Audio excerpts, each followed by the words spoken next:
Olá, sou o Carlos Eduardo Canto. Estamos começando mais um programa Mercado Imobiliário de Canto a Canto. Esse programa é para os empresários da indústria imobiliária que são referências aqui na cidade e no estado. Hoje, meus dois convidados é o advogado Juliano Gobo e o administrador Patrick Gil. Juliano Gobo, bacharel em Direito pela PUC, Universidade Católica do Paraná. Tem vários mestrados na Universidade de Miami, desenvolvimento de propriedades, também pós-graduação com atualização jurídica aplicada, Escola da Magistratura do Paraná, pós-graduação, Ohio, Universidade, mestrado, Fundação Getúlio Vargas e também em Harvard. Bem, se eu for ficar lendo aqui o currículo dele, eu prefiro que ele fale durante a entrevista, que ficaria bem mais fácil. Mas é membro da Comissão Especial de Direito Imobiliário da OAB Conselho Federal e atualmente sócio fundador da Gobo Guimarães Advogados Associados. Juliano, obrigado por participar do Canto a Canto. Eu que agradeço, Canto, pela oportunidade. Juliano, lendo aqui, como falei, de seu currículo, vejo que o direito está no seu sangue, né? Quer dizer, desde lá, nos primórdios, né? Mas conta para nós assim, um pouquinho dessa sua paixão pelo direito e principalmente direito imobiliário. Bom, direito imobiliário realmente está no sangue. Eu comecei a trabalhar com 14 anos de idade no cartório do meu pai. Meu pai é oficial do 9º Registro de Imóveis de Curitiba. Eu comecei a trabalhar com ele com 14 anos no cartório, bem no início ali. Então, no bebê você já via... Já via o que era. No berço você já sabia o que era. Já sabia o que era. Então, comecei como office boy, fichário, tudo, e fui seguindo e fiquei no cartório até 2010, quando eu resolvi partir para a advocacia mesmo. Sei. Aí você foi fazer direito e lá você já pensava? Já tinha feito direito lá atrás, só nunca tirei a OAB antes, porque eu era juramentado no cartório. Sim. Então, quando eu me formei, não pude. Então, depois, em 2009, que eu tive que fazer daí a prova da OAB. Sei. Daí fui tirar a OAB para começar a advogar. Então, montei meu escritório em 2011 e de lá para cá a gente tem feito um bom trabalho aí atendendo incorporadoras, investidores dentro do direito imobiliário puro, digamos assim. Sei. E na parte lá do cartório, que geralmente os filhos fazem os concursos, ficam no cartório. No teu caso, você não foi mordido pela parceira? Não fui. É. Acho que estudar para concurso nunca fui muito a minha área. Eu sempre gostei da parte mais prática até do que estudar muito. A concorrência para concurso ficou muito grande também. E eu falei, não, deixa eu ver como é que funciona o outro lado. Sim. Então é interessante, tenho mais de 20 anos de um lado do balcão no cartório. Depois você sai e começar a advogar para ficar do outro lado do balcão. Então é interessante essa transição. Sim. E é bom que a gente consegue colocar tudo que eu aprendi na prática dentro do registro de imóveis para colocar na advocacia para melhorar o atendimento aos nossos clientes hoje. É isso que eu ia comentar. São poucos advogados que eu conheço, acho que não conheço nenhum que trabalhou, né? Que tem um pai que é notário, né? E que tem registro de imóveis principalmente, e que hoje o filho está no direito imobiliário. Então, depois de passar tanto tempo, né? Então, isso é bastante interessante. Então, vale a pena aqui uma indicação de um bom advogado de direito imobiliário aqui em Curitiba que conhece os dois lados. A gente tem essa vivência dos dois lados, realmente é muito interessante. Essa bagagem do registro de imóveis nos ajuda muito no escritório, no dia a dia. Agora, hoje, eu estive aqui entrevistando o Fidelis. E a Fidelis, porque ele fez uma transcrição ali em pouco tempo, que foi uma digital, que é hoje em dia, essa modernidade também, já entrevistei aqui o Ângelo, teu amigo, o Ângelo Volpe também. Então, hoje, a gente vê que os cartórios, principalmente, né, os tabeliões, eles estão muito mais próximos do mercado e querendo fazer com que a coisa seja mais célere. Isso é mais a juventude que entrou, que quer realmente fazer uma diferença? A gente vê assim... Tudo bem, no caso do Fidelis ali, realmente a plataforma XML ali, ela ajuda bastante o cartório, mas para tudo isso aí, por mais tecnologia que a gente tenha, precisa muito da ajuda e do bom senso do registrador. Sim. Ele tem que querer fazer, porque senão, por mais com toda essa tecnologia, ele pode levar o prazo que ele leva para fazer num processo normal, por exemplo, no registro de uma incorporação. A gente tenta sempre facilitar o registro das incorporações para as incorporadoras, para os nossos clientes, sempre mandando, por exemplo, o arquivo do memorial de incorporação em um arquivo Word, que é mais fácil para transcrever para a matrícula, do que pegar um escrevente do cartório, que vai ter que digitar todo o memorial de incorporação. Então, você faz ali um copia e cola no arquivo Word, você joga para a matrícula, que é mais ou menos ali o que vem a ser um arquivo de uma planilha para o registro de incorporação. Isso realmente facilita muito para o registrador, mas tem que ter a boa vontade. Ele tem que querer fazer num prazo célere. Eu noto que hoje em dia os registros imóveis estão muito mais próximos também do outro lado, né, das construtoras. Porque nesse caso, você veja, nesse caso especificamente, foi um empreendimento de mais de 1.100 transcrições. Então, ele falou que levaria aí uns 2, 3 meses, mas ele comentou que realmente precisa da ajuda de todos, né? Todos têm que ter. E, principalmente, tem que ter ali o olho, né? A pessoa que está fazendo. Mas, para nós, eu digo, o mercado imobiliário, que é importante, por quê? Porque você tem um RI mais rápido ali, você pode fazer esse lançamento, precisa levar aquele tempo todo, mais 2 meses, que está todo mundo esperando ali, né? Aquele lançamento. Você trabalhou, você tem hoje, atende as consultoras, o que depende para fazer a venda? Principalmente aqui em Curitiba, que é muito rigorosa a legislação. Isso até é bom interesse. É bom te falar para os nossos ouvintes que Curitiba é uma cidade, né? Acho que você pode até comentar que aqui ninguém lança sem o RI, né? Não tem. A gente não tem esse costume de lançar sem o RI. Na verdade, até porque se pegar a lei de incorporação 4591 de 64, levar ela à risca, é crime você vender uma unidade na planta sem estar registrado em incorporação. Então, tem essa previsão.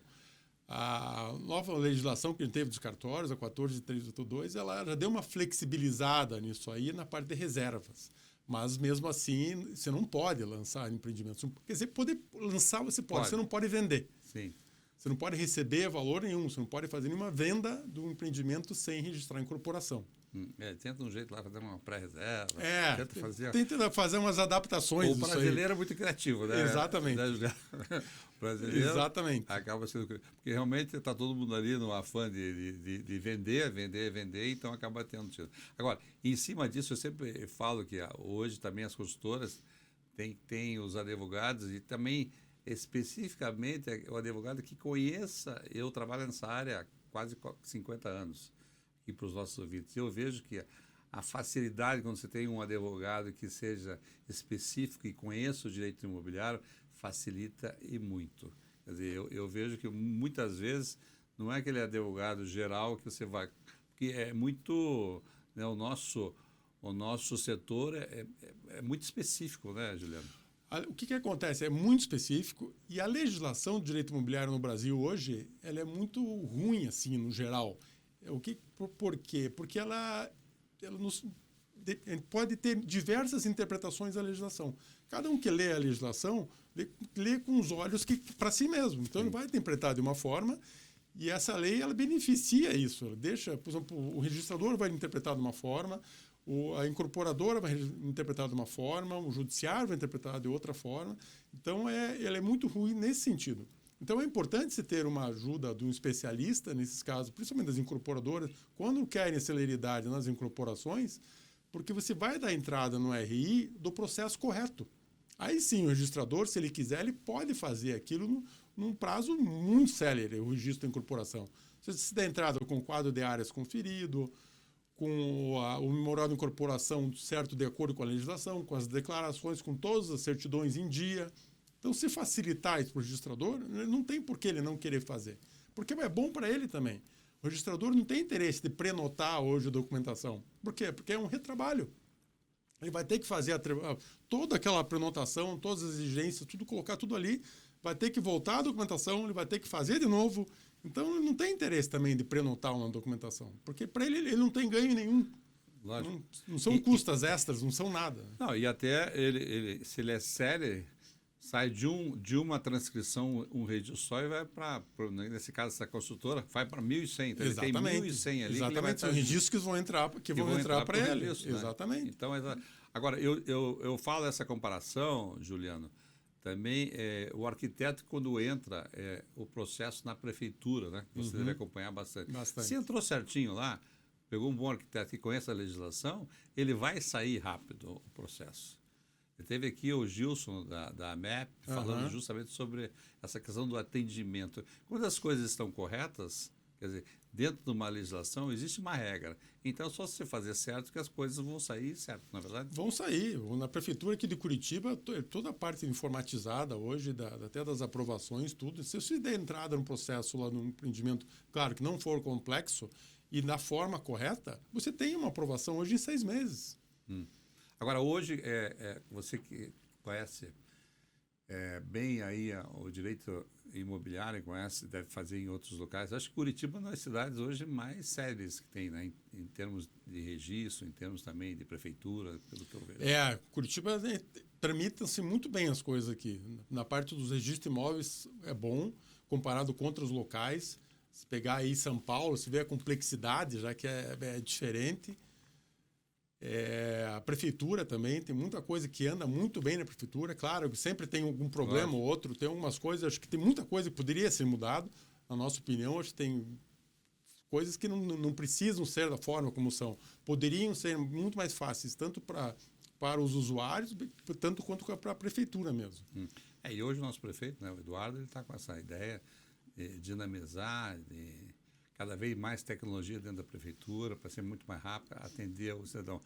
Agora, basicamente, a gente bateu um bom papo aqui, esse começo da nossa entrevista, mas você foi convidado aqui por mim muito mais para a gente conhecer o potencial de Curitiba. O que é o potencial hoje em Curitiba? Falando para os nossos ouvintes, essa compra potencial, venda potencial. Isso aí, basicamente, a maioria, o consultor sabe, mas o leigo não sabe. Exatamente. Hoje em Curitiba nós temos, como a maioria das cidades do Brasil, principalmente as capitais, existe essa possibilidade de você adquirir, o que chama de outorga onerosa, você adquirir potencial para aumentar a tua área de construção, a tua possibilidade de construção. Em Curitiba, a gente tem algumas modalidades de potencial construtivo que se possa fazer isso, né? Tem o potencial de acréscimo de construção, que hoje, pela legislação atual, você tem que obrigatoriamente comprar 50% da prefeitura e 50% de um terceiro. Esse terceiro, a origem desse potencial construtivo vem a ser das RPPNMs, que são as reservas naturais particulares, que são instituídas e a pessoa tem um potencial construtivo para compensar essa manutenção na reserva, e tem o potencial oriundo das UIPs, das Unidades de Interesse de Preservação. Sim. Você recebe da prefeitura potencial para você preservar aquele imóvel que é interesse de preservação do município. Agora, na tua opinião, a questão, como você falou, outorga, o potencial, o consultor sempre diz que a prefeitura é um sócio, né, da operação, é uma sócia da operação. Tem o potencial que você pode, como você falou, 50% você compra da prefeitura, e antigamente você podia comprar fora, hoje existe uma legislação. E você acha que isso, na tua opinião, assim, teria que ser dessa maneira mesmo, 50%, ou deixar o mercado mais solto, mais livre? Eu acredito que deveria ser como era antes de 2020, na legislação anterior. Te digo por quê. Pode até mudar, mas em relação às reservas e às UIPs que foram instituídas na legislação antiga. Por exemplo, tomando como base, você é um proprietário de uma reserva. Aí em 2015, eu instituí uma reserva. Aquela área que eu tinha para instituir uma reserva, hoje você precisa ter no mínimo 70% da área coberta com vegetação ou uma APP. Ou seja, você não pode usar a área, né? Sim. Então você fala para o município, olha, eu vou... Você até poderia, mas tem restrições. Poderia desmatar até 30% ali. De 25% a 30% poderia desmatar, mas teria que preservar o restante. Então, fala para a prefeitura, para ter uma arborização na cidade, eu vou manter essa reserva e você me concede potencial construtivo para eu poder fazer frente, fazer jus às despesas que eu vou ter. Porque para se fazer uma reserva hoje, você vai ter despesa de cercamento, plano de manejo, toda a parte que tem que fazer os desbates de árvores, tem que tirar, é uma coisa complexa ali. Então, tem que ter custa. E você vai ter que manter aquilo ad eterno.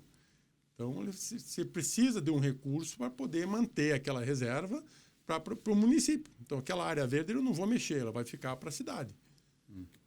E isso você vai ter que cuidar, fazer tudo. Então, você faz jus a um potencial construtivo que é uma contrapartida, é que fosse uma indenização que a prefeitura te dá para você manter aquilo ali. Então, quem tinha essa indenização, esse potencial construtivo oriundo dessas reservas na legislação anterior, antes de 2020, eu acredito que deveria poder usar. Porque você só fez porque só fez aquela reserva na época porque você poderia vender aquele 100%, né? Sim. Então, se foi feito aquilo na legislação, quando foi instituída, você poderia vender os 100%, acho que se mudou a legislação depois, esse direito adquirido deve ser preservado, senão a pessoa é lesada, né? Eu só fiz porque eu poderia vender os 100%. Se eu fosse fazer, eu não me faria hoje. E você não pode desfazer mais do que você já fez, né? Exato. Agora, como você falou, o direito adquirido. Quando se fala no direito, aí tem alguns empresários que eu sei que entraram na justiça para poder ter esse benefício, né? E parece que a justiça está vendo com bons olhos isso. Exatamente. Teve alguns casos de proprietários de reservas, de WIPs, na verdade, nenhum entrou na justiça até hoje. Até onde eu sei, nenhum entrou na justiça reclamando esse direito que é o mesmo, né? Seria basicamente igual. A legislação é a mesma, a originalização é a mesma. Mas das reservas, das RPPNMs, eu sei alguns casos que entraram individuais, mas a grande maioria dessas antigas entrou através da PAV, que é uma associação dos detentores das reservas naturais. Sim. E tiveram êxito em liminar, tiveram sentença de primeiro grau favorável e está em fase de apelação no Tribunal de Justiça. É bom. Então, nisso aí, eles já estão e continuam vendendo na lei antiga. E aquilo que você falou, né? Fica aí não fica uma régua para todos, né? Exatamente. Vai acabar tendo. Exatamente. Agora, Juliano, a curiosidade hoje em dia, o pessoal tem muito medo disso que você falou e também da UIP, né? Quer dizer, será que essa minha casa aqui vai ser tombada, não vai ser tombada? O que pela legislação, falando do nosso ouvinte que está aqui nos ouvindo, questão do tombamento de uma casa.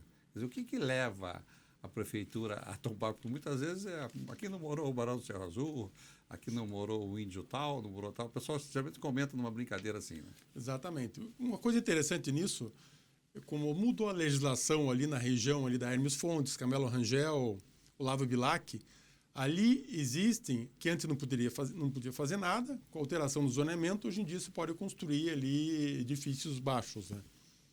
E ali, antes nos deparamos com diversas residências que não são tradicionais, mas são tombadas. Tinha arquitetura de, né? Exatamente, são arquitetos conhecidos que fizeram as casas na época e constituiu-se aquilo ali uma UIP.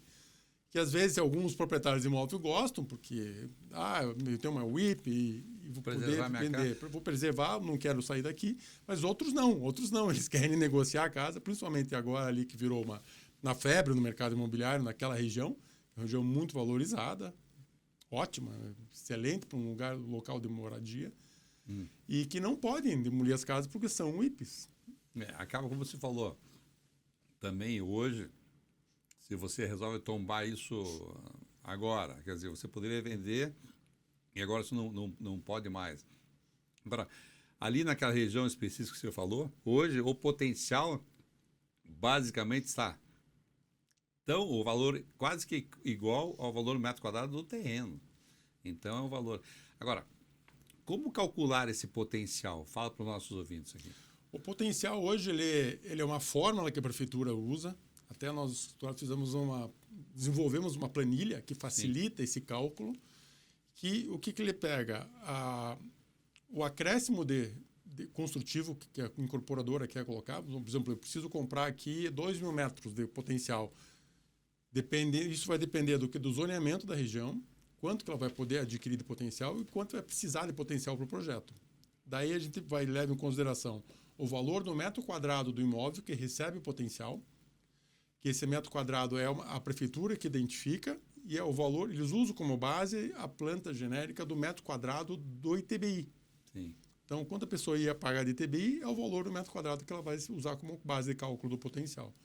E usa ainda o valor do metro quadrado do imóvel que irá ceder o potencial. Então, a gente joga todas as informações, joga na planilha e sai a quantidade de potencial construtivo que ele vai precisar, que vai ter que ceder. Então, ele vai ter que adquirir de um terceiro ou prefeitura. Né? Vale dizer que, geralmente, as construtoras preferem comprar o potencial, que é muito difícil, hoje em dia, na região, ninguém não comprar, né, o potencial. Você tem que usar hoje. Tem que usar ao máximo que você pode do coeficiente do imóvel para poder te dar... Por exemplo, você paga o valor que você vende um imóvel hoje, principalmente naquela região, ele é muito mais alto, mesmo considerando a construção, do que o valor do metro quadrado do terreno. Naquele então, caso, vale a pena. Né? Sim, né? Tem lugares já que não compensa. Acaba não compensando. E essa agora, nós estamos aí pela revisão do plano diretor e tudo mais. Qual que é a tua visão em relação a isso? Porque vai ter que ser feito, nós temos aí um prazo de um ano e meio, né? Para que realmente isso aconteça. Exatamente. Agora estão começando a sair agora as audiências públicas para começar a conversar sobre o plano, a revisão do plano diretor. Eu não acredito que vai mexer muito em zoneamento na cidade, porque já teve em 2020 essa alteração de zoneamento foi grande, né?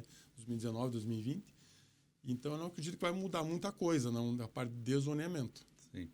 Eu aqui, essa é a opinião minha do canto, do mercado imobiliário, tem alguns lugares em Curitiba que eu acho que são esquecidos. Por exemplo, nós temos 2 avenidas aqui que ligam a 2 cidades bem importantes, né, aqui da região metropolitana. Primeiro, que é a de Pinhais, que é a Vitor do Amaral, você vai até Piraquara numa linha reta. Tanto é que Pinhais está hoje em dia, está sendo a cereja do bolo de tudo. Agora com o novo centro de eventos lá do Pinheirão, com o Jockey, enfim, o Parque Autódromo, lá, que é o antigo autódromo. Então, é uma região que vai crescer bastante. E uma outra que é travada, na minha opinião, Juliano, que é a Marechal Floriano, que vai até São José dos Pinhais, e é uma região que poderia ali adensar mais, né? Poderia adensar muito mais, na verdade. Também concordo, é uma região que acho que precisa se desenvolver mais. E a gente vê algumas regiões na cidade assim que você vê que tem muita capacidade de adensamento, até que seriam acho que falta ainda local para se poder construir. Acho que Curitiba, se você começar a ver no mapa, até nos registros imóveis, principalmente no cartório do meu pai, a gente vê, porque pega as regiões periféricas, a circunscrição deles são as regiões que encostam com a região metropolitana. Então, você vê que Curitiba não tem mais para onde crescer, né? Encostou, tanto que regiões, o Almirante Tamandaré começou a se desenvolver muito, porque acabou, Curitiba encostou ali, começou a empurrar. Então, falou, eu chego até aqui, agora você tem que fazer a tua parte aí. Sim. Então, você vê, por exemplo, Santa Felicidade, hoje são só condomínios, não existe nada de estrutural Santa Felicidade. Tinha que realmente fazer essa revisão, vai ser bastante importante. Acho que poderia. O medo é que tenha muito mais, vá para aquela parte social, que não pode tirar, porque quem tem o mato do lado não quer que saia um prédio, mas lá atrás também ele fez... Mas você pode, por exemplo, o prédio, qual que é a vantagem dele em relação a um condomínio? Por exemplo, se pegar um terreno hoje aí de 10 mil metros quadrados, tem área verde. Se for fazer um condomínio nele, se você for usar de 25% a 30% do imóvel que você pode desmontar, um condomínio em 3 mil metros quadrados não se viabiliza. Agora, um edifício, sim. Então, você usa uma pequena parte do imóvel, verticaliza e preserva o restante. Então, você consegue fazer isso mais. Eu estava conversando com o pessoal da área, o sonho é tirar o quartel de lá, né? Sim. Comentei até com o Bonato, que é o diretor do urbanismo, que ali, logicamente, tem uma área verde gigantesca. Mas imagina aquela região, você fazendo ali praças, aquele é só o exército utiliza, que é basicamente você está travando, né, a expansão para lá, quer dizer, fazer uma praça maravilhosa ali e fazer empreendimentos em volta, né? Não, dá, e o local é fantástico, né? Tem o terminal do lado, tem toda a infraestrutura que se precisa para ter, ele tem ali já hoje, não precisa de nada, já está presente, né? O que precisa hoje, a gente está falando sobre isso, é a gente trazer hoje esse morador que eu digo, pessoa que trabalha em Curitiba, que fica em Curitiba. Nos últimos anos, em função dos projetos aí de Minha Casa Minha Vida, todos foram para a periferia. Só que a periferia não tem infraestrutura. Exatamente. E também as cidades, né, da região metropolitana. Então, hoje em dia, a questão do centro-cidade, você rever, isso tudo vai passar por especialistas como você, dentro do direito imobiliário, e também conhecedor, e conversando com as empresas. Porque os empresários, eu sinto que eles não querem nada mais do que simplesmente fazer a coisa certa, certo? E que tem uma legislação clara para fazer, olha, não, vamos fazer isso aqui. E que também atenda aquele comprador, né, Juliana? Porque muitas vezes o cara tá morando lá na fazenda do Rio Grande porque não tem habitação aqui em Curitiba, né? E é exatamente isso que acontece. Pode ver a Fazenda Rio Grande como se desenvolveu muito. O que tem na quantidade de lotamentos da Fazenda Rio Grande hoje é enorme. Aqui, o Almirante Tamandaré está desenvolvendo um condomínio atrás do outro, está saindo direto. São José dos Pinhais, quantos empreendimentos Minha Casa Minha Vida não saíram em São José dos Pinhais? Uma infinidade. Porque Curitiba não tem mais para onde expandir. Você precisa de áreas maiores e não tem mais. E o custo dos imóveis ficou muito caro também, né? Agora, tem outro dado disso, depois a gente volta um pouquinho no potencial, que é a questão do CEPAC, que é outro entrave na cidade. Quando foi feito, tudo bem, bonito, legal, mas hoje eu não sei se isso realmente foi interessante para a cidade. Qual que é a tua opinião sobre isso? O CEPAC ele foi desenvolvido, o que é? O CEPAC venceu o potencial, né? Exato. Um certificado de potencial adicional da construção. Ele foi desenvolvido para as operações urbanas consorciadas. Nós temos uma em Curitiba, que é a famosa linha verde, certo, todo ao longo da linha verde. E o interessante é que em Curitiba não é só ao longo da linha verde, são algumas quadras para trás também que você necessita do CEPAC.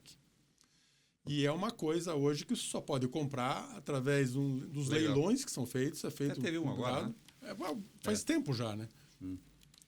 E se hoje, o que entrava, na minha opinião, bastante, se adquirir essas empresas que querem adquirir terrenos onde precisa de CEPAC, que eles não conseguem comprar o CEPAC. Não tem possibilidade. Só consegue comprar nos leilões, ele é negociado na Bolsa, e a prefeitura não tem essa regularidade dos leilões que precisa fazer. E não funciona muito no mercado paralelo. É difícil hoje pegar alguém que vai, não, vou investir em CEPAC e para vender lá na frente. É difícil as pessoas que fazem isso, né? Porque não compensa muito economicamente. Então, ninguém vai colocar um dinheiro para comprar uma coisa e vender depois para alguém que vai precisar, se precisar, né? Mas se você pegar hoje, volta a falar como conhecedor do mercado imobiliário, pegar toda a linha verde aqui de Curitiba, se você tivesse ali adensando, né? Hoje, moradia seria um espetáculo, né? É o que aconteceu a Marginal Pinheiro, em São Paulo, né? Que fizeram. Você imagina o que você poderia fazer, porque ali existe um entrave, né? Existe uma separação da linha verde, né? Depois. Então, eu vejo que, eu não sei como que vai resolver, de não ter mais ou ter, mas isso é um problema. Porque hoje é a mesma coisa. Hoje você vende um terreno lá por R$1.000 metro quadrado e vai pagar R$1.000 o metro do CEPAC. Então, vale mais a pena você comprar um terreno do lado do que, como você falou... Exatamente. Muita gente faz isso. Compra um terreno do lado para você, que é mais barato, você ganha o coeficiente do terreno, o coeficiente construtivo, e não precisa comprar o potencial. Que acaba... A gente acha que não, mas isso tudo, conversando aqui com o nosso ouvinte, isso tudo trava o desenvolvimento da cidade. Isso tudo faz com que você vai comprar tua casa lá em Araucária, lá em Campo Largo, lá em Pinhais, São José dos Pinhais, quer dizer, áreas tem. Eu não digo aqui que foi um erro, não foi um erro, porque eu não sou especialista nisso. Mas hoje, olhando friamente, matematicamente, a gente vê que tem algum erro ali no CEPAC, né, Juliano? Eu acho que o CEPAC ele seria fácil de ser resolvido se tivesse uma regularidade dos leilões. Sim. Se a pessoa vou construir, a gente vê diversas incorporadoras que têm interesse em construir, principalmente na região do Pinheirinho ali, você vê que às vezes quando aparecem imóveis bons ali, eles se desinteressam porque não vão conseguir. Às vezes vão ter que ficar lá com o empreendimento parado, aprovação parada, porque precisa comprar o CEPAC e não tem onde adquirir. Então, nós tivemos um cliente esses dias que foi exatamente esse mesmo caso, que ele queria comprar, ele acabou desistindo do imóvel porque ele não tinha condições de seguir adiante. Agora, Juliano, falando do CEPAC, está aí do potencial, você pode, uma pessoa que não precise usar o CEPAC, pode comprar no leilão e revender? Pode. Porque ele é um título, um certificado que pode ser negociado em bolsa. Então, ele pode comprar para ele, é diferente do potencial, que o potencial construtivo ele tem que ser transferido de um imóvel para outro imóvel. O CEPAC não. O CEPAC pode comprar esse certificado e vender no mercado para quem você quiser. Isso não tem problema. E se torna um bom negócio. Né? Às vezes, sim. Se tiver para quem vender, sim. Porque se você é dono e não vai ter o leilão dali durante um bom tempo, E a pessoa precisa do CEPAC. Você faz o preço, né? Você acaba comprando. Porque lá no passado, alguns empresários compraram, né? Compraram em leilão, ficaram com o CEPAC. Alguns compraram até a mais do que precisariam e depois venderam no mercado paralelo, né? Agora, deixando bem claro aqui, hoje o potencial, você compra e já tem que ser transferido na hora, isso falando para o nosso ouvinte. O potencial é transferido pela prefeitura de um imóvel para outro imóvel. Sim. Do imóvel cedente para o imóvel que recebe o potencial, que precisa de aumento de coeficiente. Ele não pode ficar transferindo, não, eu vou comprar o potencial e vou ficar comigo, quando precisar eu vendo para alguém. Não pode. Tem que ser de um imóvel para outro imóvel. E deixando claro que 50% desse potencial, ele é um potencial que é obrigatório comprar na prefeitura e os outros 50% você pode comprar no mercado. Pela atual legislação, sim, assim funciona. Eles chamam de OODC, é outorga onerosa do direito de construir. Ele é comprado da prefeitura, 50% da prefeitura, pode ser pago em até 8 parcelas, corrigidas pelo IPCA. E os outros 50% tem que ser obrigatoriamente comprado, que chama-se TDC, de um terceiro que tem o potencial oriundo das reservas ou das reservas naturais, RPPNMs, ou da WIPs. Sim. Existem outros tipos de potenciais, que chamam de CPC, que é as cotas de potencial construtivo, que somente a prefeitura vende, que são o potencial que você compra para regularizar construções. Ok. Nós estamos chegando ao final do programa, queria te agradecer, mas antes que a reforma tributária, qual a mensagem você dá para os nossos ouvintes? Tenham calma, nada de só começar a conversar? Ou... Eu acredito que sim. Acho que, pelas notícias dos últimos dias aí, acho que nós não vamos ter essa revisão fiscal agora. Sim. Então, acho que é uma coisa boa, que a gente pode programar isso aí para frente. Okay, acho que tem que ter calma, tem que ver caso a caso e vamos tentar levar para frente. Juliano, não sei se eu acho que esqueci nada, acho que foi um bom papo, né? Falando sobre o potencial. Foi ótimo. Quero aqui fazer uma indicação. O Juliano está lá no escritório dele, com certeza absoluta. Ele vai atender todos vocês, né? Com o máximo aí o prazer. Eu acho que o importante é isso, né? Realmente a gente passar para a comunidade, passar para os ouvintes o que é esse mercado de Curitiba. Então, eu conversei aqui com o advogado Juliano Gobo. Muito obrigado. Obrigado você, Canto. Vamos para um rápido intervalo.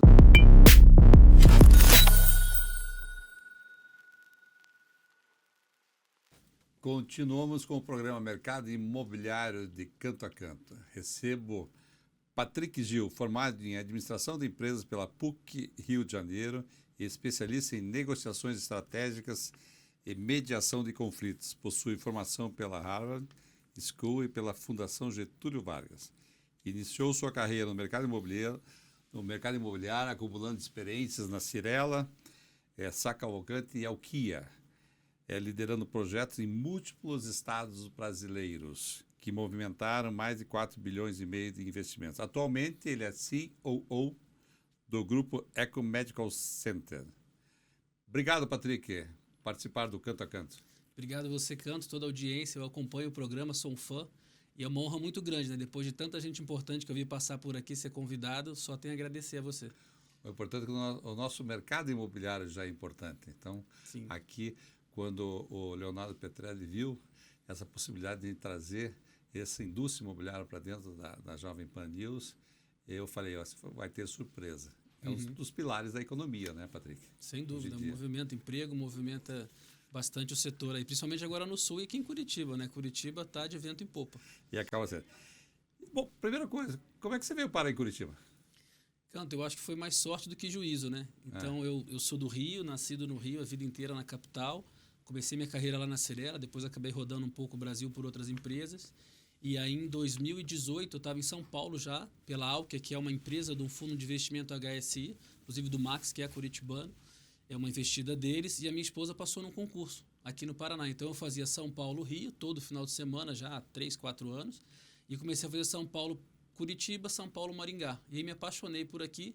Fiz uma transição de 1 ano lá em São Paulo e vim já para ter a vida aqui com a qualidade que Curitiba oferece, que é incomparável, né? Então, minhas filhas já nasceram aqui e daqui eu não saio.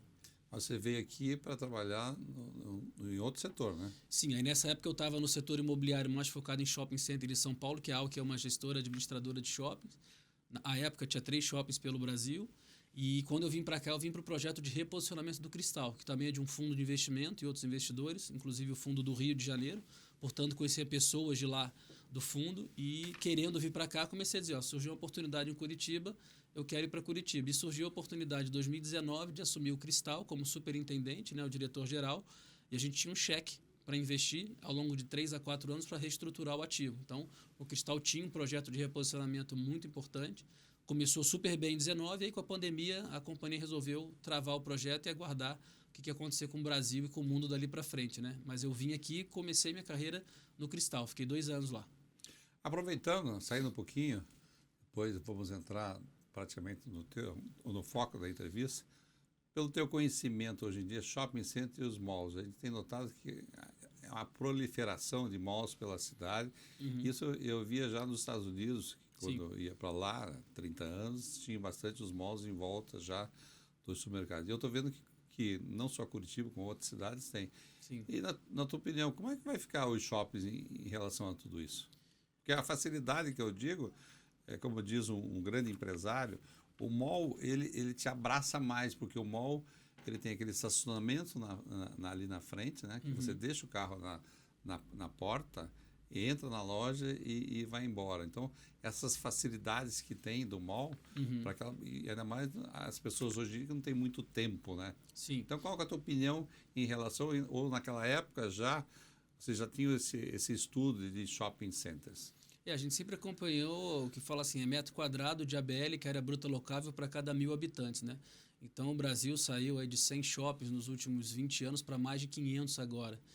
Então, houve uma super oferta. Só que se você colocar uma lupa nesse número, você vai ver que essa grande oferta aconteceu em grandes capitais. Então, tem muita cidade no Brasil que ainda não teve essa oferta, vamos dizer assim, adequada de shopping, ou acabou sendo feita por empreendedores locais que não tinham essa expertise, como grandes empresas, que é Multiplan, agora a Allos, que foi a fusão da BR Malls com a Aliança, Iguatemi, enfim, grandes empresas no Brasil.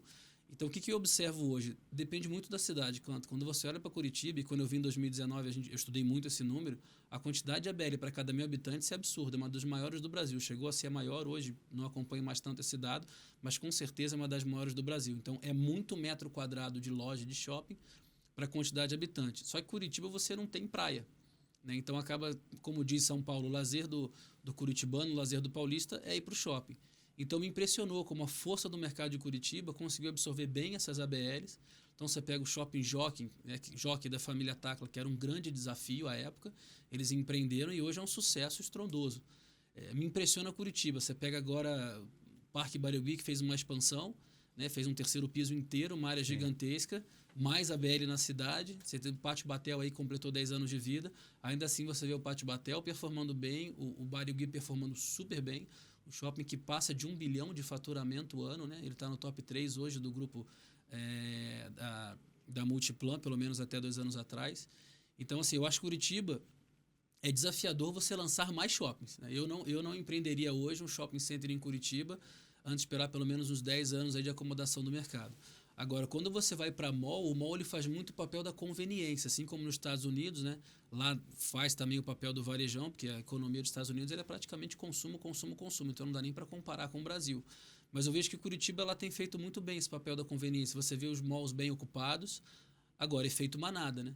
É o que eu falo, você tem os empreendedores de mall na cidade, que são profissionais que fazem isso há muitos anos e acompanham indicadores, e você tem donos de terrenos em posições bem localizadas que não são do setor, empreendendo e construindo mall para renda recorrente.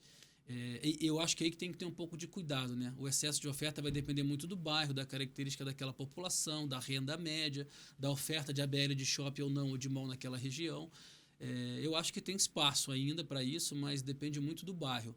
E o efeito manada é sempre muito complicado, né? Quando você vê todo mundo correndo para o mesmo lado, a tendência de superofertar o mercado é um pouco preocupante, mas Curitiba sempre me impressiona. Você pega não só shopping, no mercado imobiliário, os últimos 4 anos, o que cresceu tanto em lançamento, venda e valor de metro quadrado, e continua indo super bem, tendo uma absorção importante para o mercado. É impressionante a força de Curitiba e do Paraná, né? Se você analisar, a gente fala igual o golfe. Né? Curitiba tem 5 campos de golfe, cidade de 2 milhões de habitantes. É uma verdade, coisa assim. é verdade. E aqui a quantidade, você falou da praia. A praia é o shopping, também são as praças, Sim. são os parques e também muitos clubes, né? Curitiba é uma cidade que tem muitos clubes, oferece essa opção também de clubes, né?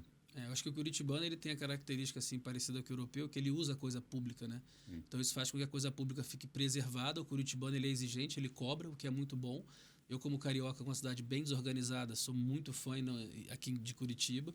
E acho que isso ajuda a cidade a manter funcionando, né? Então, você vê o prefeito nas ruas, tudo isso faz com que a cidade funcione, o povo cobra, né? Puxa a orelha, exige. E por isso que eu acho que a cidade é um sucesso. A participação da comunidade na coisa pública e usar o espaço público é que faz com que seja essa cidade muito boa que a gente vive aqui. Patrick, vamos falar do Eco Medical Center hoje. Eu conheci lá atrás, né, a ideia do Eco Medical e, logicamente, como corretor de imóveis aí no mercado há quase 50 anos, sempre um desafio para novos ativos e também novos focos dentro do mercado.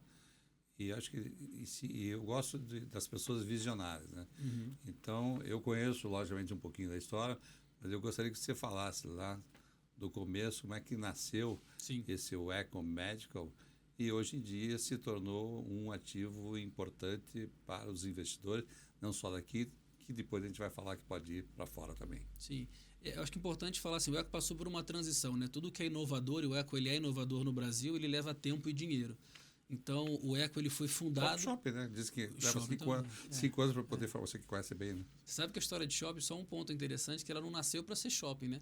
Na verdade, foi um empreendimento feito por um construtor que ele tinha a intenção em vender as lojas, e aí veio uma crise de mercado, como sempre tem no Brasil, é cíclico, e ele, para sobreviver daquele ativo, falou, cara, vou alugar, preciso de renda para pagar o empréstimo disso aqui. E assim nasceu o primeiro shopping no Brasil, muito inspirado nos americanos, mas ninguém queria segurar o ativo e carregar por longo tempo o risco, né, do empréstimo daquele tamanho. Então, foi uma coisa muito interessante a história de shopping. Depois profissionalizou e o Brasil hoje é referência e compete com os grandes países do mundo. Mas falando do Eco, ele passou por uma transição, ele foi vendido há mais ou menos um ano atrás por um fundo de investimento, um family office de alguns de Curitiba, que querem deixar um legado na saúde da cidade. Então, estão diversificando seu investimento e viram ali uma posição estratégica do ponto de vista de segurança, de inovação e de legado. Mas quem fundou, né, a ideia original do Eco, o primeiro vídeo, salvo engano, está em 2008 ou 2012, ele está na internet, um vídeo explicando o conceito. Foi o Dr. João Luiz, que é um empreendedor na área da saúde, médico, e junto com o Douglas, incorporador e construtor aqui na cidade, muito conhecido também, respeitado. Depois veio o Douglas Borcati, sim. Depois veio o Daniel Bueno, teu primo aí da família, que é um menino formado em Harvard, um gênio das finanças e muito bem relacionado. E por fim, quando estava na última laje de construção, concreto ainda, eu fui convidado para ser executivo e pedi que me desse a oportunidade de ser sócio, eles me deram. Eu entrei para fazer a operação do Eco funcionar. Mas o conceito original do Eco, ele nasceu com a ideia de você trazer conveniência, qualidade e integração para o corpo clínico, médicos e operadoras de saúde, né? Então, a ideia que o João Luiz tinha lá atrás, inspirado nos Medical Office Building, que são empreendimentos comerciais adaptados e voltados para a saúde, veio em mais ou menos 2012 com a ideia de integrar tudo num só lugar, sem estar no ambiente hospitalar. Então, hoje usa a palavra bonita deshospitalizada, mas a ideia é justamente essa, né? Você tirar aquilo que não é de alta ou média complexidade dos hospitais e trazer essa baixa complexidade para um ambiente ambulatorial, muito mais parecido com shopping ou com hotel do que um hospital, né? E o projeto vem sendo um grande sucesso. Eu vejo que na verdade, pensando aqui, é um shopping da saúde, né? A gente só não usa essa palavra shopping da saúde porque vão achar que é para comprar material médico. Mas do ponto de vista de você ter conveniência, comodidade... Exatamente, porque tem todas as... Né, praticamente começaram com poucas especialidades e hoje acho que com o tempo vocês estão vendo qual que está sendo mais importante. Eu sei que tem alguns que já pegaram mais um andar. Acho que é aquela questão, como eu falei, dos 5 anos no shopping center. Sim. Você vai maturando e vendo o que realmente é o mais importante. Deve ter acontecido isso bastante, né? O shopping fala em one-stop shopping, né? Você para num shopping, você tem tudo num só lugar, coberto, seguro, com estacionamento. O Eco a gente fala que é one-stop health, né? Então você para e você consegue encontrar tudo lá para a sua saúde. Muito focado em prevenção, muito focado em essa jornada ágil e lógica, né? Porque hoje a jornada da saúde até o Eco nascer aqui em Curitiba, ela não é uma jornada lógica. Você faz uma consulta aqui, faz o exame lá não sei aonde, aí você perde o exame, tem que fazer de novo. Ou vai num outro médico, ele pede o mesmo exame, você vai num outro centro de imagem ou de laboratório. E hoje o Eco você consegue fazer tudo num só lugar. Então, comparando com o shopping nesse sentido, é exatamente igual. Você vai lá e resolve a tua vida, e principalmente focado nisso, prevenção e baixíssima complexidade. Então, você também não mistura o teu dia a dia, né? Hoje, 80% de quem está... Esse é um dado interessante, Canto. 80% de quem está numa emergência hoje, em tese, não é um paciente de emergência. Ele é um paciente que poderia estar sendo atendido no Eco Medical Center, sem encarar 3, 4 horas de fila, atendendo os principais planos de saúde e sem estar exposto a uma eventual contaminação no ambiente de alta complexidade, como é um hospital, como é uma emergência, né? Então, essa mudança cultural, a gente faz um trabalho muito forte com assessoria de imprensa, com marketing, com divulgação, para tentar explicar para a população que ela tem alternativa, sim, além da emergência. E, principalmente, promover saúde, né? Esporte é saúde, alimentação, sono, equilíbrio. Tudo isso faz com que a gente tenha uma vida de mais qualidade. Agora, o modelo, vamos falar sobre para os nossos ouvintes aqui, tem no Paraná inteiro. O modelo hoje do Eco, ele não é vender salas separadas. É como se fosse um modelo Sim. de um shopping center, vamos falar. Você compra lá um pedaço, né? Dentro de uma SPE, que seria lá o caso. Então, só explica para o nosso ouvinte como é que é esse modelo e que talvez tenhamos outros empreendimentos desses pelo Brasil, só para o pessoal entender que ela pode ser dona do Eco Médico, falando, olha, eu sou dona, como pode ser dona de um shopping center, qualquer um desses aí. Perfeito. Não é verdade? É assim, o Eco ele tem 3 empresas, assim, para o público entender bem. Primeiro é imobiliário, então real estate padrão, né? Pode ser uma SPE, pode ser uma SCP, pode ser uma SE de capital fechado, em breve pode ser um fundo imobiliário, mas basicamente você tem a figura do build-to-suit. Então tem um investidor que alocou o recurso dele lá, visando ter um retorno financeiro em cima de aluguel. Então, em tese, ele não toma risco direto da saúde. A segunda empresa do grupo é uma empresa que ela administra esse ativo. Então, a gente hoje, como tem no mercado de shopping center a Alus, que é uma administradora, ela administra ativos que são delas e também administra de terceiro. Hoje o Eco, por enquanto, só administra o próprio ativo dele, que é o Eco da Água Verde, mas a gente tem perspectiva de ter mais para frente. E a terceira empresa, que é uma empresa que participa em negócios de saúde. Então, é uma outra empresa com uma outra diretoria, que ela tem atuação em oncologia, ortopedia, imagem, laboratório, que é um outro negócio. Ele pode estar dentro do prédio, como pode não estar dentro do prédio, tá? Sim. Então, são 3 empresas hoje verticais independentes. Na área imobiliária, o que é interessante para o investidor, Canto? Assim, são contratos de longo prazo. Então, quando você pega a renda na perpetuidade longo prazo, você tem uma segurança e reserva de valor. Então, o mercado imobiliário é reserva de valor. A gente veja o que está acontecendo no Brasil, o que está acontecendo lá fora, e a gente começa a observar grandes investidores virem para o imóvel, né? Então, você vê o ouro, você vê imóvel, você vê as pessoas correndo para reserva de valor. No longo prazo, é o que dá segurança. Segundo, que a gente tem uma inadimplência muito baixa. Muito, muito baixa. Ela chega a ser menos de 1%. Isso é uma característica do setor. Como a gente foi aprendendo ao longo de 3 anos, a gente completa 3 anos agora em junho. No começo, a gente tinha alguns contratos com grandes clínicas que permaneceram e contrato com médicos que cuidavam do seu consultório. A gente percebeu que o profissional médico, porque está operando, está estudando, está viajando para congresso, enfim, ele não conseguia gerir o consultório dele naquela unidade. Então, a gente absorveu a gestão do consultório, ele começou a ser um inquilino por períodos de horários, então a gente elevou a eficiência.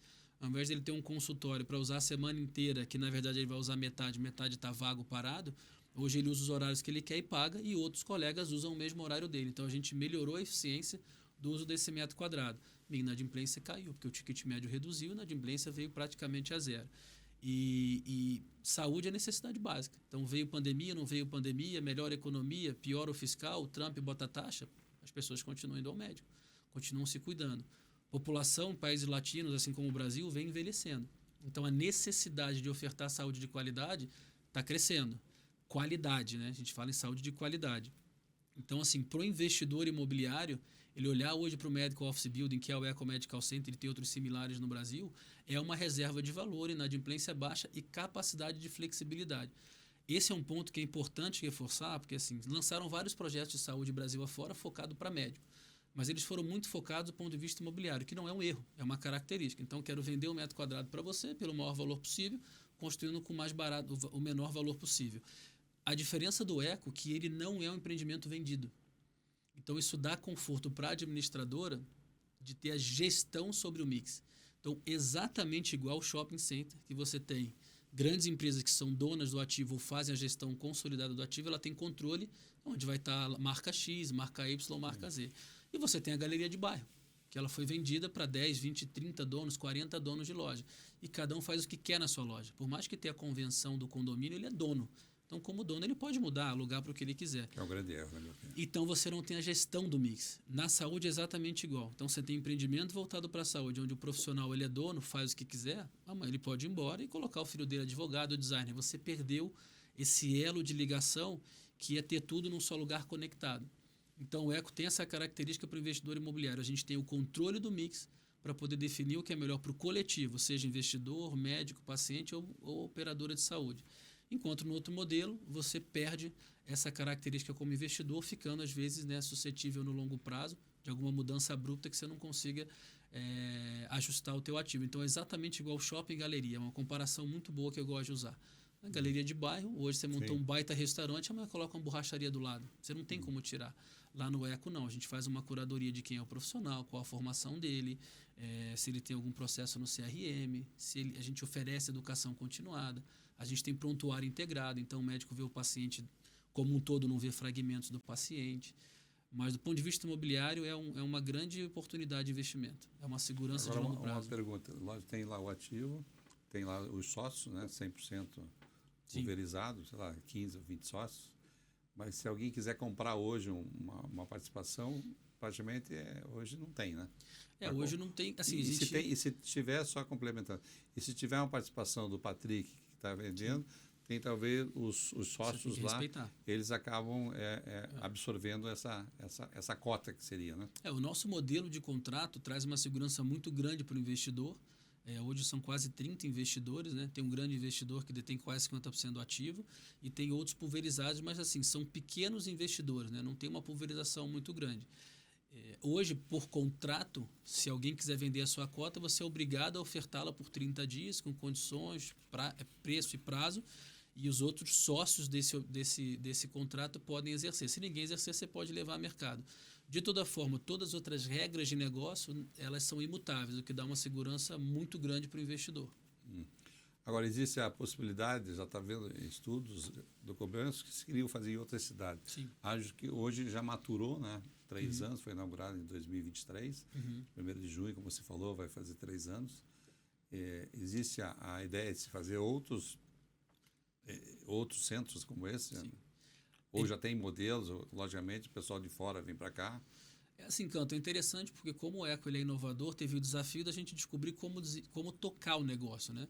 Eu não diria que ele está maturado, eu diria que ele agora tem sinais claros de que está no caminho da maturação. Na nossa perspectiva, vai mais 1 ano e meio a 2 para chegar onde a gente quer, que é atender 35 mil pacientes por dia. A gente está na marca de 16, mas 1 ano atrás eram 5 mil. Então, a gente cresceu 3 vezes em 1 ano. A gente tinha 150 médicos, agora tem 400 profissionais atendendo dentro do Eco. E a gente tem a capacidade de ainda dobrar. Eu acho que vai mais 2 anos para chegar nesse lugar, né? Então, desses 3 anos para cá, a gente recolheu um pouco essa ideia de expansão muito agressiva que a gente tinha, por acreditar no conceito, e começou a olhar para dentro de casa. Então, o que era um empreendimento puramente imobiliário, uma gestão compartilhada, uma gestão integrada, hoje a gente fala em virar reputação médica, né? Então, a gente criou uma diretoria técnica. O Cássio Zandoná foi contratado pelo fundo, é um CEO de mercado. Ele é de Curitiba, foi executivo da Mil, ficou 14 anos no Rio junto com Edson Bueno, participou da venda para a United, que foi uma venda de 6 bilhões de reais, então foi a maior venda de saúde na época, e o fundo contratou o Cássio para gerir o ativo. Então, assim, hoje o Eco ele continua com uma força imobiliária muito grande, que é o grande alicerce, mas ele está migrando para virar uma referência em saúde, como hoje é o Einstein em São Paulo, como é o Sírio-Libanês. Eu imagino, sim, que a partir do ano que vem, com esse crescimento sólido que a gente vem demonstrando ano a ano, arrumando a operação e criando esse viés de reputação médica, a gente vai estar preparado para, no ano que vem, sim, entrar em novos empreendimentos, seja como empreendedor incorporador, seja como gestão ativa e, eventualmente, gestão de terceiro. Eu acho que isso aí fica um pouquinho mais para frente.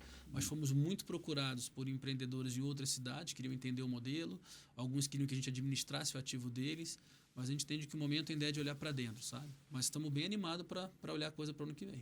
Para o nosso ouvinte, eu acho que é bom resumir toda a nossa conversa, que é ali um centro médico e todos os planos de saúde. Você tem praticamente todos os planos de saúde. A gente tem praticamente todos, né? O Eco a gente divulga 3 pilares, que é a conveniência, tudo num só lugar, a integração, que é o prontuário integrado, então um corpo clínico que atua de forma conjunta, não isolada, E o terceiro ponto que é a qualidade, né? Então não adianta falar em saúde com integração se você não tem profissional bom, equipamento de ponta e tecnologia e inovação. Então a gente é muito focado na qualidade assistencial do atendimento. Então não é que você vai encontrar essas três coisas lá. Isso é muito importante, porque falava que uma época atrás que o melhor hospital seria o aeroporto, né? E hoje em dia eu fico feliz em saber Sim. que hoje o Eco tem... Falando nisso, muitos fazem check-up em São Paulo, como você falou no AIS, em Sírio e tudo mais. Fala um pouquinho do check-up de vocês, também já se tornou referência? Eu queria trazer 2 pontos que você colocou muito bacana. Você sabe que Curitiba hoje, você pega mais ou menos 16 mil médicos, né, ativos, e a gente tem aí uma população de 1.800.000 habitantes. Então, dá mais ou menos 8,3 médicos para cada habitante. São Paulo, capital, tem quase 80 mil médicos e a gente tem aí 3,2 médicos por habitante. Então, você vê, Curitiba ela é extremamente bem ofertada de profissionais de saúde. Perde para Porto Alegre, que tem 11,2. Curitiba está com 8,2 para cada habitante. Mas aí vem outro ponto importante, ou seja, tem muito médico bom aqui, tá? De ponta, nível São Paulo. Só que Curitiba carece de uma estrutura hospitalar, Exato. como tem em São Paulo Concordo e com como você. tem em Porto Alegre. Então, Porto Alegre você tem Moinhos de Vento, tem outros hospitais de referência lá, e uma cidade que tem 1,5 milhão de habitantes, né? 1,3 milhão, menos que Curitiba. Então, o que a gente observa hoje em Curitiba, existe a necessidade, não que não tenham bons hospitais, existem bons hospitais, mas não como tem uma estrutura do Moinhos de Vento, como tem um Asta, um Sírio. E que a gente acredita que Curitiba tem espaço. E o Eco veio para essa necessidade, né? O Eco... Só não tem a cirurgia, como você falou, de alta complexidade. Assim, o Eco ele veio para a primeira camada, né? Então você tem ali a camada ambulatorial, preventiva, exame, a gente tem tratamento de oncologia, a gente tem tratamento de nefrologia, mas o foco nosso lá está nessa primeira camada de atendimento para o público aqui leigo que não é da saúde entender, né? Então eu quero falar de prevenção, cuidado, exame, eu vou no Eco. Pequenos procedimentos, a redução é de ter 60% do custo você fazer um procedimento no ambiente ambulatorial do que fazer num centro cirúrgico de alta complexidade. Então, o Eco ela absorve essa primeira camada. Está crescendo bem e vem entregando resultado. Mas a gente enxerga, sim, que Curitiba tem corpo clínico de referência e tem condição de ter um hospital nos níveis hoje, como Moinhos de Vento, hospitais de São Paulo. E a gente está de olho nisso. Então, o check-up, nossos ouvintes podem ir lá fazer. Pode Você fazer. garante. Você sabe que é um diferencial. O check-up no Eco, a gente ainda não tem ele oferecido em larga escala, porque assim, o check-up o paciente chega num só lugar, como é São Paulo. Sim. O médico circula, ele sai para fazer 2 exames, mas basicamente ele fica concentrado em um único ambiente, né? Então, o médico que roda, o paciente parado. E o Eco, o paciente ele tem que caminhar entre os andares. Então, a gente oferece o check-up, sim, individual. O check-up corporativo para grandes empresas que tem em Curitiba multinacional que nos procuram, a gente vai oferecer a partir do final do ano. Mas hoje tiveram colegas do mercado que fizeram check-up, o próprio Reinaldo Bessa fez o check-up com a gente, gostou bastante. A gente tem o mesmo serviço, com o mesmo nível de entrega de São Paulo, aqui em Curitiba, fora do ambiente hospitalar. Porque tem empresa que oferece em Curitiba, dentro do hospital. Então, você está fazendo um check-up preventivo dentro do ambiente hospitalar. O Eco não. Você está num ambiente totalmente fora do hospital. Então, é um diferencial, né? Então, para o nosso ouvinte, ele vai lá pela manhã e sai à tarde? Em torno de 3 a 4 horas. 3 a 4 Depois horas? ele volta uma semana para receber o book, né? Que é o resultado final, que o clínico geral entrega. O doutor Azuma é o nosso chefe do serviço lá da parte de check-up. Então, é muito interessante. É uma jornada bacana, né? Você consegue prevenir ao invés de remediar. Eu quero mandar um abraço aqui para 2 grandes amigos. O Azuma, né? Companheiro, inclusive, lá de golfe. E o Dr. João, né? Que realmente é uma pessoa bastante conhecida e visionário, né? Sim. Que realmente começou essa operação do Eco Médico. Agora, falando sobre... Estamos quase no final do programa. A curiosidade sempre é isso, né? Aqui o programa é para o mercado imobiliário e opções do mercado imobiliário. Então, quando eu trouxe você aqui para falar dessa opção, como você não tem nada para vender lá, então agora os corretores de imóveis têm que ficar quietinhos, que eles não vão poder, né, ter essa opção. Não tem ainda. Não tem. Mas estamos olhando. Porque agora existe também, pelo que eu sei, a dificuldade de você fazer essas operações, né? Porque não é simplesmente você ir lá fazer um prédio de saúde direcionado se você não tiver os planos de saúde, né? Eu acho que isso é bem importante citar isso, né? Canto, você tocou um ponto muito legal, que há 3 anos atrás a gente até sofreu um pouco na inauguração, porque o Eco é um prédio muito bonito, muito imponente, projeto do Norton aí, que é uma referência no mercado de saúde. Então, isso gerou, num primeiro momento, uma resistência, porque as pessoas achavam que aquilo ali era só particular. Né? Um prédio bonito daquele, com hotelaria, enfim, concierge. Mas não, o Eco é um empreendimento democrático. 35 mil consultas por mês é um volume relevante, né? Bem grande. Então, não tem como você encher um prédio desse tamanho, quer dizer, sair de 400 agora para 800 mil profissionais de saúde em 2 anos, sair de 16 mil para 35 mil consultas daqui a 2 anos, se a gente não atender os planos de saúde. Então, ele é democrático. Sim, oferecemos um nível de serviço muito acima do que o mercado vem oferecendo. A gente fala isso com humildade e aprendizado, né? Não foi sorte, foi muito trabalho. Mas ele tem essa característica de ser um empreendimento que mesmo atendendo a planos de saúde, ele tem um nível de excelência muito grande. Então, não adianta você chegar lá e construir só tijolo. Tijolo, qualquer bom incorporador, quer dizer, qualquer não, né? Mas um bom incorporador com um bom arquiteto vai construir um bom empreendimento.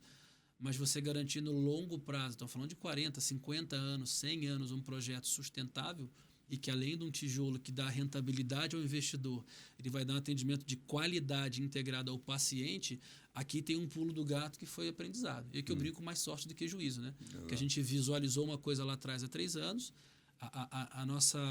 o que a gente quer entregar não mudou, mas a forma mudou bastante. Então, a forma de entregar isso para o mercado, seja imobiliário, ou seja o mercado de saúde, isso evoluiu muito nos 3 anos. E a gente entende sim, que em breve vai ter coisa para a turma vender aí para frente. Bom, então olha aí, os corretores de imóveis que aguardem. Patrick, eu fico muito feliz, né, você colocar o que é o Eco Medical hoje para. E também feliz saber que Curitiba é um piloto desse empreendimento que eu não conheço outro empreendimento desses modos no Brasil, né? Então, começou aqui, com certeza absoluta ele vai se proliferar. O pessoal deve estar esperando lá essa maturação. Como dizem que shopping até 5 anos, acho que também ali até você acabou de falar 3 anos, mais 1 ano e meio, nós vamos estar mais ou menos ali mais redondo, né, nessa operação. Que não é que nem o shopping, tem 500 shoppings no Brasil. Sim. É um só, né? Então, queria te agradecer bastante, né, pelas explicações aqui aos nossos ouvintes, né, e que fazer uma visita, né? Está pensando aí, né? Eu queria que você convidasse o pessoal aqui para que fosse conhecer e também fazer as suas consultas lá. Né? Perfeito. Quem quiser conhecer o Eco Medical Center, meu nome é Patrick Gil, sou um dos diretores hoje responsáveis lá. A gente fica ali na rua Goiás 70, no Água Verde. Então, estamos à disposição para receber, seja o pessoal do mercado imobiliário que queira conhecer um pouquinho do conceito, seja para se cuidar, se tratar e prevenir. A gente está preparado para atender vocês lá, vai ser um prazer enorme receber a turma toda lá. E procure o Patrick, ele vai tomar um cafezinho ali embaixo no mall, né? Sim, conhecer todo mundo. Tem uma Copenhague lá, não pode falar marca aqui, mas o pessoal adora a lojinha lá, tem um café maravilhoso. Pode falar tudo, porque aqui é democrático, né? Todo mundo é pelo mesmo objetivo, né? Sim. A indústria imobiliária que ela tem que realmente crescer e é um pilar importante para a economia de qualquer país, né? Sem dúvida alguma, Canto. Em Curitiba, aliás, quero parabenizar não só o programa aqui e a RIC, mas também parabenizar você, né? Que sempre está, eu digo, nessa locomotiva sempre tem vagão e tem o truck que está puxando, né? Você, esse truck puxa o mercado, defende o corretor, defende o setor, está sempre presente em tudo. Eu acho que ele tem uns 5 clones, né? Porque todo evento que eu vou, que não consigo ir a todos, o Canto tá. Então é um prazer muito grande e poder estar em Curitiba hoje e ver o que está acontecendo com esse mercado imobiliário é um prazer muito grande, é muito bacana.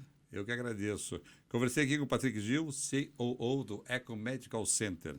Espero vocês no próximo sábado, ao meio-dia, aqui na Jovem Pan News. Excelente final de semana.